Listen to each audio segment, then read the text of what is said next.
Liberia's new president-elect Joseph Boakai has said his administration will take a close look at mining concessions to ensure they benefit the country. Our resource is exploited, and I've seen the lives of the people remaining the same or worse for most of the areas where mining has taken place.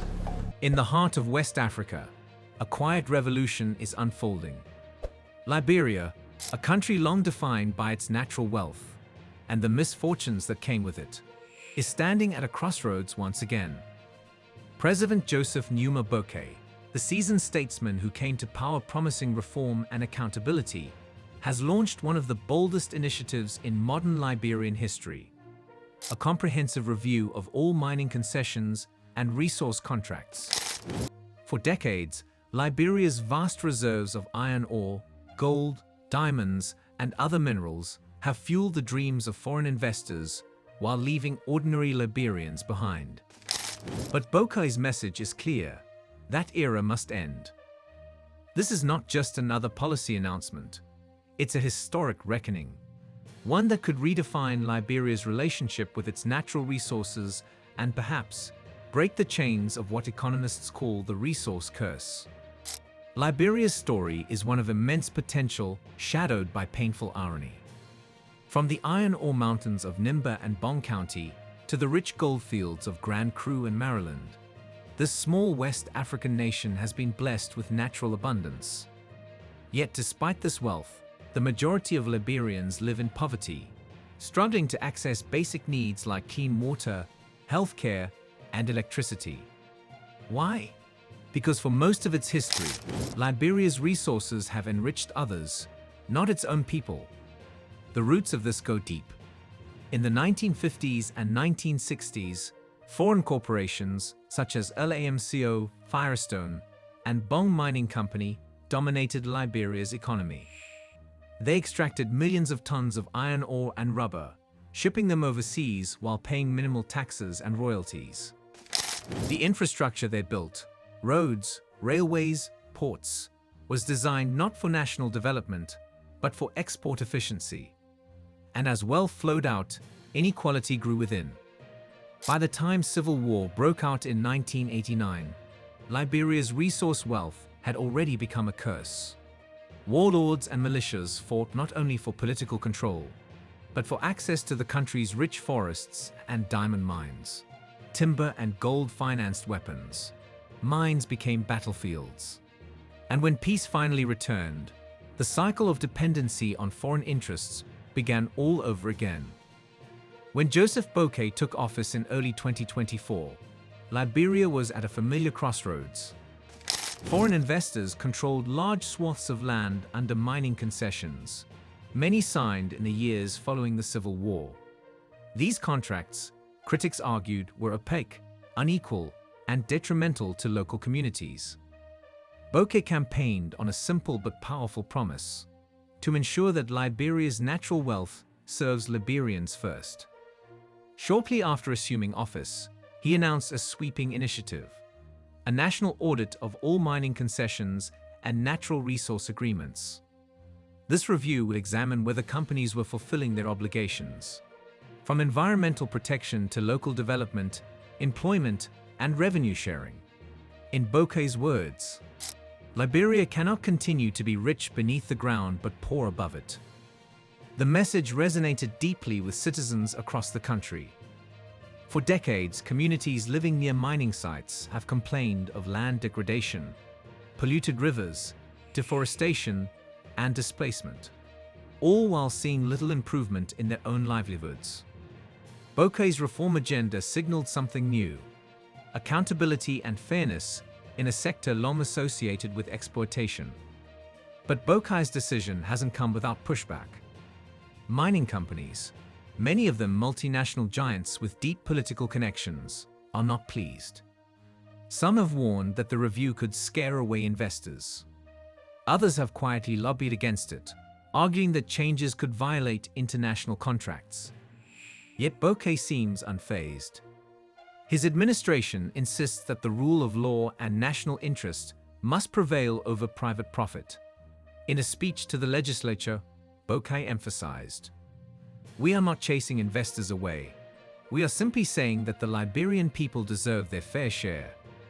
To oversee this process, his government established an interministerial concession review committee, including representatives from the Ministries of Mines, Justice, Finance, and Environment. The committee's mandate is to review every contract, from gold mining to iron ore, timber, and oil, and to renegotiate terms that disadvantage the country. In some regions, like Nyuma County, locals have even called for the suspension of certain mining operations until environmental and social impact assessments are updated. For the first time in decades, the people feel their voices are being heard. To understand why Boakai's reform is so important, we must revisit the painful pattern known as the resource curse. In theory, countries with abundant natural resources should be wealthy. But in reality, many of them, including Liberia, end up poorer, more corrupt, and more unequal. The resource curse is not about bad luck. It's about bad systems. Systems that allow wealth to flow out of the country instead of lifting its people up. In Liberia, the symptoms are everywhere. Revenue leakage, millions of dollars lost through underreporting, tax evasion, and shady contracts. Environmental damage, rivers contaminated with mercury from gold mining, forests cleared for logging. Land conflicts, communities displaced from ancestral lands without fair compensation. Corruption, politicians and bureaucrats striking deals for personal gain instead of public benefit. For many Liberians, mining has not meant development, it has meant displacement. Entire towns near mines still lack schools and clinics. Roads built for transporting minerals rarely connect local communities. As one local leader from Bapulu County put it, "They take our gold, but leave us with empty promises." Boakai's campaign aims to end that tragic cycle, to transform Liberia's natural resources from a curse into a blessing. So what exactly is changing under Boakai's administration? First, transparency. All mining contracts are now subject to public review.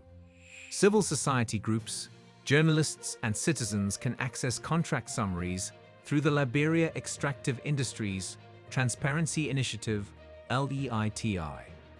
Second, community benefits. Mining companies are now required to contribute to community development funds, ensuring that a portion of mining revenues goes directly into local projects, schools, clinics, and water systems. Third, environmental enforcement. The Environmental Protection Agency has been tasked with stricter monitoring of pollution, waste disposal, and land restoration. Fourth, local employment. New concession agreements must prioritize hiring Liberian workers and training them in technical fields.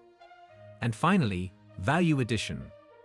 Boakai's long-term goal is not just to dig minerals out of the ground, but to process and refine them locally, creating industries, jobs, and skills that sustain the economy.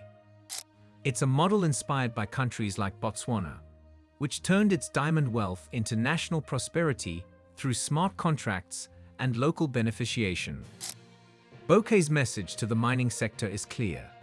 Liberia will no longer export raw wealth, it will export value. Of course, reforming Liberia's resource sector will not be easy. Corruption networks built over decades don't vanish overnight. Some powerful elites, both foreign and domestic, benefit from the status quo. There's also the risk of political backlash.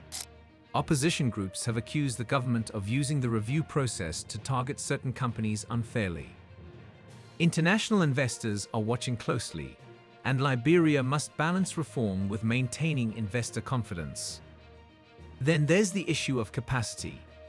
The government needs skilled lawyers, geologists, and negotiators to renegotiate complex contracts with multinational corporations. Without the right expertise, Liberia could risk losing leverage. Still, many Liberians believe the struggle is worth it. For them, this is not just about contracts. It's about justice, sovereignty, and dignity. Across the country, ordinary citizens are expressing cautious optimism. In Bonny County, where iron ore has been mined for decades, farmers hope that Boakai's review will finally bring compensation for damaged farmland. In Grand Gede, youth groups are demanding scholarships and job opportunities funded by mining revenues. And in Bong County, women's cooperatives are calling for mining companies to invest in healthcare and clean water. Their voices share a common demand: let our resources work for us. Many Liberians see Boakai's initiative as a chance to correct historic injustice, a chance to reclaim control over their own destiny. Liberia's reform is part of a larger movement across Africa. From Zimbabwe's ban on raw lithium exports to Namibia's review of uranium contracts, African countries are waking up to a new reality: sovereignty over natural wealth. Even Ghana recently announced plans to renegotiate its gold mining agreements to increase local benefits. Across the continent, leaders are recognizing that development cannot come from dependency. It must come from ownership. Boakai's Liberia is joining that wave of change. If successful, it could inspire other West African nations like Sierra Leone, Guinea, and Mali to follow suit. For Liberia, the road ahead will be long. Transforming a resource-dependent economy into a diversified one will take time, discipline, and vision. Boakai's administration has pledged to reinvest mining revenues into agriculture, education, and infrastructure, sectors that can create lasting prosperity. But the ultimate success of these reforms will depend on accountability. Liberians will need to stay vigilant, demanding transparency at every level, from ministries to county councils. If managed properly, Liberia's resources could finally fund the nation's true wealth, its people. For too long, Liberia's story has been one of lost potential, a nation rich beneath its soil, but poor in its streets. President Boakai's review of mining concessions may be the country's last, best chance to rewrite that story. It's a chance to transform the resource curse into a resource covenant, one built on fairness, accountability, and hope. As Liberia stands on the threshold of change, the world is watching. If Boakai succeeds, Liberia could become a model for how resource-rich nations can reclaim their destiny. If he fails, the curse will continue, a tragic cycle of wealth without prosperity. But for now, there is hope. For the first time in a long time, Liberia's minerals may finally serve their true purpose, not to enrich a few, but to uplift an entire nation.